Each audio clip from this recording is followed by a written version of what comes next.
चढ़ती कला fast news. नमस्कार, मैं रचना शर्मा। चढ़ती कला टाइम टीवी देख रहे सभी दर्शकों का स्वागत करती हूं। आप देख रहे हैं फास्ट न्यूज। प्रधानमंत्री नरेंद्र मोदी आज इंदौर के ब्रिलियंट कन्वेंशन सेंटर में 17वें प्रवासी भारतीय दिवस सम्मेलन का शुभारंभ करने पहुंचे हैं। यह कार्यक्रम 8 जनवरी को शुरू हुआ था, जो 10 जनवरी तक चलेगा, जिसमें करीब 70 देशों के 3500 से अधिक सदस्य शामिल हो रहे हैं। हर 2 वर्ष के अंतराल पर 9 जनवरी को मनाए जाने वाले प्रवासी भारतीय दिवस का आयोजन इस बार कोरोना महामारी के कारण 2 वर्ष के अंतराल के बाद हो रहा है। इस सम्मेलन को लेकर पीएम मोदी ने कहा कि प्रवासी भारतीय दिवस के अवसर पर आज 9 जनवरी को जीवन शहर इंदौर में आने का सौभाग्य प्राप्त हुआ। यह हमारे प्रवासी भारतीयों के साथ जुड़ाव को गहरा करने का एक शानदार अवसर है, जिसने विश्व स्तर पर अपनी अलग पहचान बनाई है। जोशीमठ संकट से जुड़ा मामला सुप्रीम कोर्ट पहुंच चुका है। जोशीमठ पीठ के शंकराचार्य स्वामी अविमुक्तेश्वरानंद महाराज ने शीर्ष अदालत में जनहित याचिका दायर की है। जोशीमठ में सड़कों और सैकड़ों मकानों में दरारें आने के बाद दहशत का माहौल है। प्रशासन ने प्रभावितों को दूसरी जगह शिफ्ट किया है। धर्मनगरी जोशीमठ दौरे से लौटने के बाद मुख्यमंत्री पुष्कर सिंह धामी का बड़ा बयान आया है। मुख्यमंत्री पुष्कर सिंह धामी ने कहा कि अब सभी हिल स्टेशन की बियरिंग कैपेसिटी का आंकलन कराया जाएगा। यदि कोई शहर बियरिंग कैपेसिटी को पार कर गया है तो वहां निर्माण कार्यों पर व्यवस्थित तरीके से रोक लगाई जाएगी। इस बीच सुप्रीम कोर्ट में सीजे जस्टिस डीवाई चंद्रचूड़ की अध्यक्षता वाली पीठ जोशीमठ संकट पर दायर याचिका की सुनवाई कर रही है। याचिका में मांग की गई कि जोशीमठ संकट को राष्ट्रीय आपदा घोषित किया जाए। इस बीच सुप्रीम कोर्ट में सीजे जस्टिस डीवाई चंद्रचूड़ ने इस केस को मेंशनिंग लिस्ट में शामिल करने की बात कही है। भारत पाक सरहद पर देर रात पाकिस्तान ड्रोन की आवाज सुनाई दी। सीमा सुरक्षा बल के जवानों ने 75 राउंड फायरिंग कर वापस भगाया। इस संबंधी जानकारी देते हुए सीमा सुरक्षा बल गुरदासपुर सेक्टर के डीआईजी प्रभाकर जोशी ने बताया कि रात लगभग 11 बजे जिला गुरदासपुर के साथ लगती पाकिस्तान सीमा पर भारतीय बीओपी आदिया के पास सीमा सुरक्षा बल के जवानों ने जब ड्रोन की आवाज सुनी तो उन्होंने सतर्कता बरतते हुए ड्रोन पर 75 राउंड फायरिंग की और तेज रोशनी वाले गोले छोड़े, जिस पर ड्रोन पाकिस्तान की तरफ भाग गया। डीआईजी प्रभाकर जोशी ने बताया कि सीमा सुरक्षा बल के जवानों ने पुलिस के साथ मिलकर इलाके में 26 गांवों में सर्च अभियान शुरू किया है।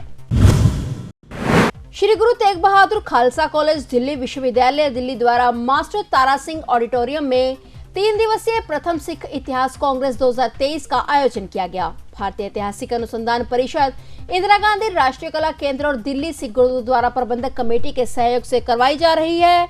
सिख इतिहास कांग्रेस 2023 में गुरुकाल के समय से लेकर आज तक के सिखों के योगदान पर विभिन्न तकनीकी सत्रों में देश विदेश के विद्वानों ने चर्चा की। इस दौरान सत्र के अंतिम दिन चढ़ती कला टाइम टीवी चैनल के डायरेक्टर पद्मश्री से सम्मानित सरदार जगजीत सिंह दर्दी ने भी विशेष तौर पर कार्यक्रम में शिरकत की और अपनी जीवन यात्रा के संदर्भों के साथ पंजाबी सभ्याचार में दिए अपने योगदान पर प्रकाश डाला। इस दौरान प्रबंधन की ओर से उन्हें सम्मानित भी किया गया। उनके अलावा पूर्व राज्यसभा सदस्य Trilochan Singh, professor Swarn Singh Kalo, professor Nirmal Singh, professor Amrit Kaur Basra, Sardar Jasbir Singh Sarna, professor Jagmohan Singh Gill, doctor Jagir Kaur, professor Rawal Singh, doctor Gurbat Singh Guraya, professor SP Singh ने स्पीच दी। प्रोफेसर मोहिंदर सिंह ने विदाई सत्र की अध्यक्षता की।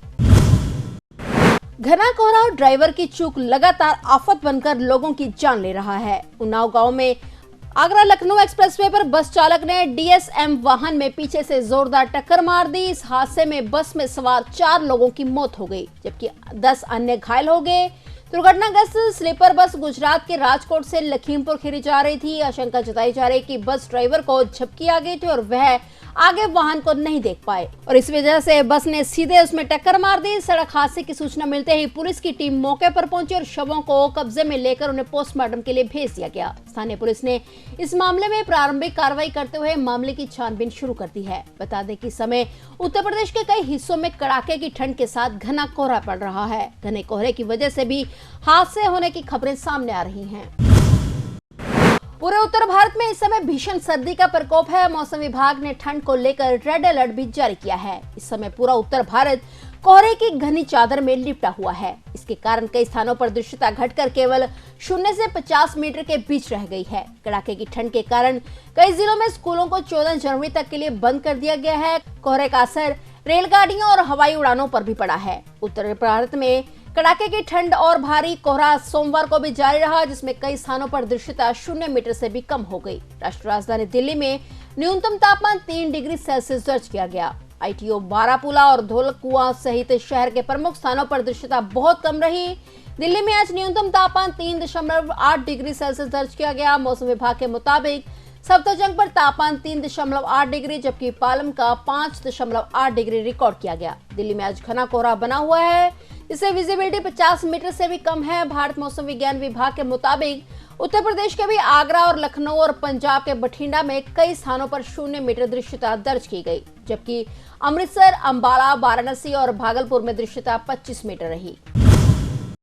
सत्तारूढ़ भारतीय जनता पार्टी के पीलीभीत क्षेत्र के सांसद वरुण गांधी ने कहा है कि या तो चीनी मिलें किसानों को गन्ने के बकाये का भुगतान करें या फिर वे प्रदर्शन का सामना करने के लिए तैयार रहें। अपने संसदीय क्षेत्र के बहेड़ी विधानसभा क्षेत्र के आरसी अबोज गांव में एक जनसंवाद कार्यक्रम में सांसद वरुण गांधी ने कहा कि चीनी मिलें किसानों का भुगतान तुरंत करें, नहीं तो वे मिलों के गेट पर सभा करेंगे।